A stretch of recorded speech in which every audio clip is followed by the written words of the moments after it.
Selamat pagi saudara-saudari yang berkasih. Jumpa lagi dengan saya Romo Adrian Suryanto dalam pengajaran online Iman Katolik. Kali ini saya mengajak kita bersama belajar tentang doa lisan.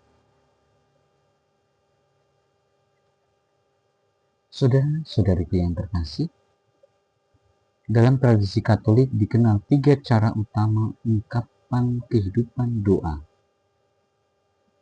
yaitu doa lisan, doa renung, dan doa batin.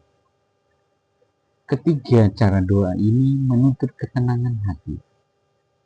Doa lisan dilakukan menurut contoh yang diberikan oleh Tuhan Yesus yang berdoa kepada Bapanya dan yang mengajar murid-muridnya doa Bapa Kami. Dalam doa lisan kita mengucapkan kata kepada Allah dengan penuh keyakinan bahwa Allah mendengarkannya.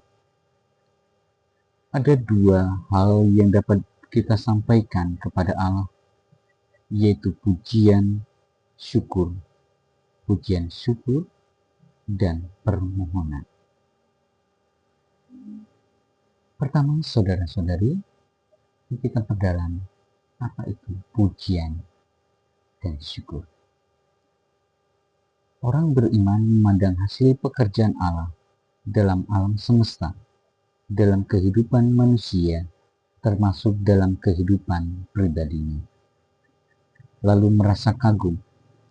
Terdorong oleh kekaguman itu, ia menyampaikan puji syukur kepada Allah yang telah melakukannya.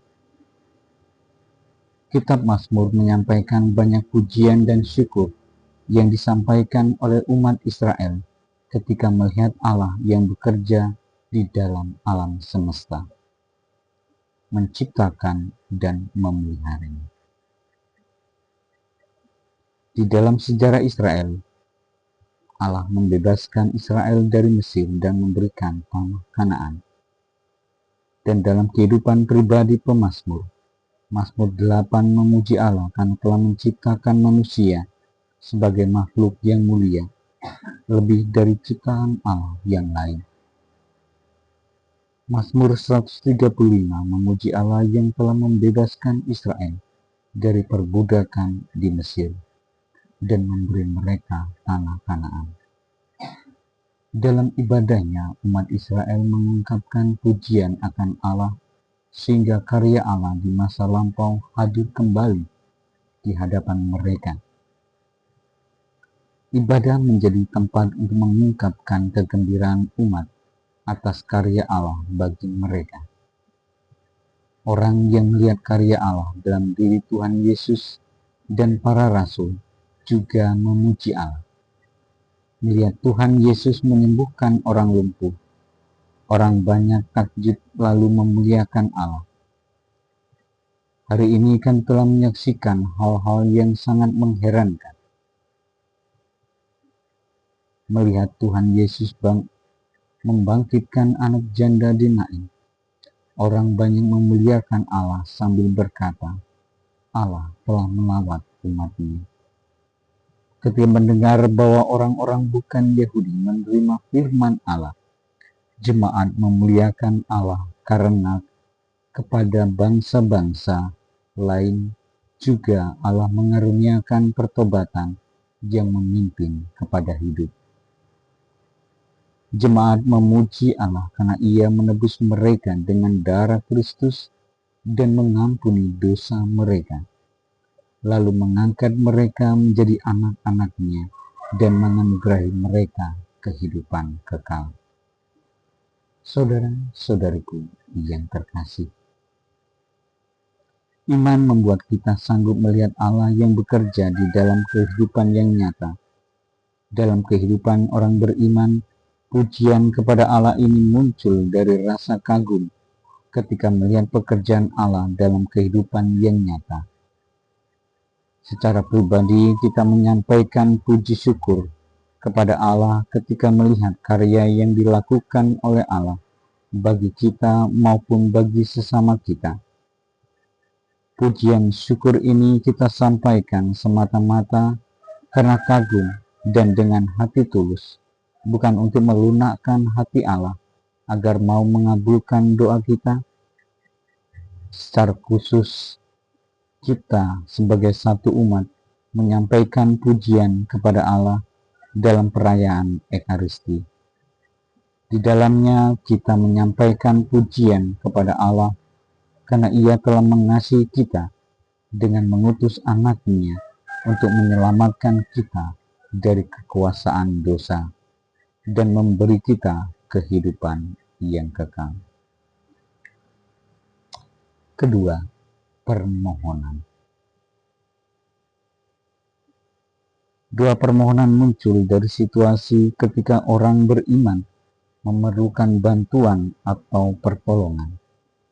Mereka percaya bahwa dalam situasi tersebut Allah memiliki kekuasaan sehingga sanggup menolong mereka, dan Ia murah hati sehingga berkenan mengulurkan tangan untuk memberikan pertolongan. Kita menyampaikan permohonan kepada Allah secara lebih bersungguh-sungguh ketika menghadapi situasi yang genting. Misalnya, ketika orang berhadapan dengan sesuatu yang mengancam keselamatannya. Dalam situasi ini, kita bahkan berusaha meyakinkan Tuhan supaya berkenan menolong dan memberikan alasan untuk menunjukkan bahwa permohonan kita perlu didengarkan oleh Tuhan. Dalam perumpamaan tentang sahabat yang meminta roti, Lukas 11 ayat 5 sampai dengan 8, dan hakim yang lalu, Lukas 18 ayat 1 sampai dengan 8. Tuhan Yesus mengajarkan agar para muridnya berdoa kepada Allah dengan penuh ketekunan. Tidak cukup kalau orang hanya dengan satu kali berdoa, berharap semua yang dikehendakinya bisa terlaksana. Atau hanya dengan sekali berdoa dapat berharap Allah akan memenuhi apa yang dimintanya. Apa yang dimaksud dengan ketekunan berdoa? Terus-menerus berdoa atau berdoa tanpa henti. Ketekunan dalam berdoa ini menunjukkan bagaimana si pendoa benar-benar percaya dan menaruh harapannya kepada Allah. Dalam perumpamaan ini, Tuhan Yesus juga menegaskan bahwa Allah menaruh perhatian kepada orang yang tekun berdoa. Ia tidak akan tinggal diam melihat orang yang percaya kepadanya. Doa bukanlah mantra atau rumusan sihir yang bekerja secara otomatis. Kalau orang mengucapkan kalimat tertentu, apa yang diinginkannya dapat terjadi. Tuhan Yesus juga mengingatkan agar dalam doamu itu janganlah kamu bertele-tele, seperti kebiasaan orang yang tidak mengenal Allah.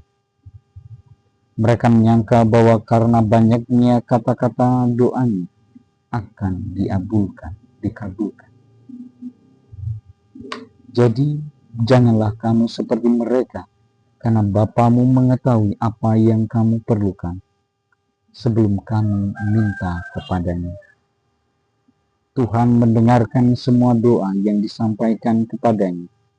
Itu tidak berarti Tuhan akan memenuhi apapun yang diminta oleh manusia, apapun yang diinginkannya.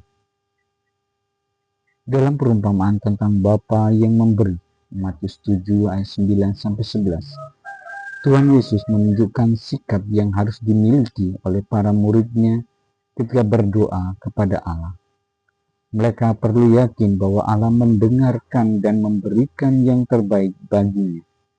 Ketika orang memohon sesuatu kepadanya, bisa jadi ia merasa hal yang dia minta itu sangat diinginkan atau sangat diperlukan.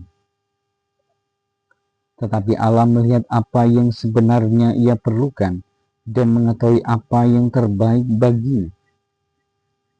Walaupun demikian, seringkali manusia tidak menyadari atau menerima bahwa apa yang dikehendaki oleh Allah itulah yang terbaik baginya.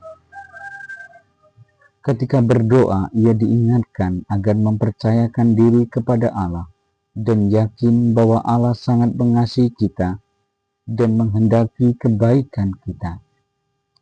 Karena itu, kita percaya juga bahwa Allah akan memberikan yang terbaik bagi kita.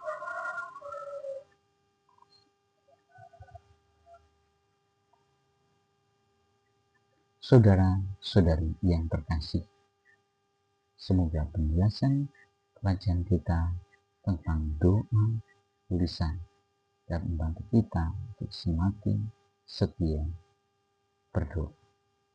Mari berdoa. Kami bersyukur kepadamu ya Bapa, karena Engkau telah mengangkat kami menjadi anak-anak-Mu. Engkau adalah Bapa kami yang senantiasa memperhatikan kehidupan kami dan menghendaki kebaikan kami. Bukalah hati kami agar dapat melihat tangan-Mu yang bekerja demi kami dalam kehidupan kami ini.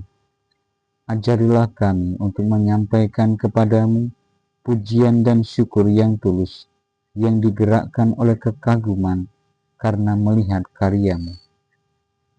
Engkaulah Bapa kami yang mengasihi kami dan menyelenggarakan kehidupan kami. Bantulah kami agar mempercayakan seluruh hidup kami ke dalam tangan dan menyerahkan diri untuk menerima dan melaksanakan kehendak-Mu. Demi Kristus Tuhan dan pengantara kami. Amin. Bapa dan Putra dan Roh Kudus. Amin.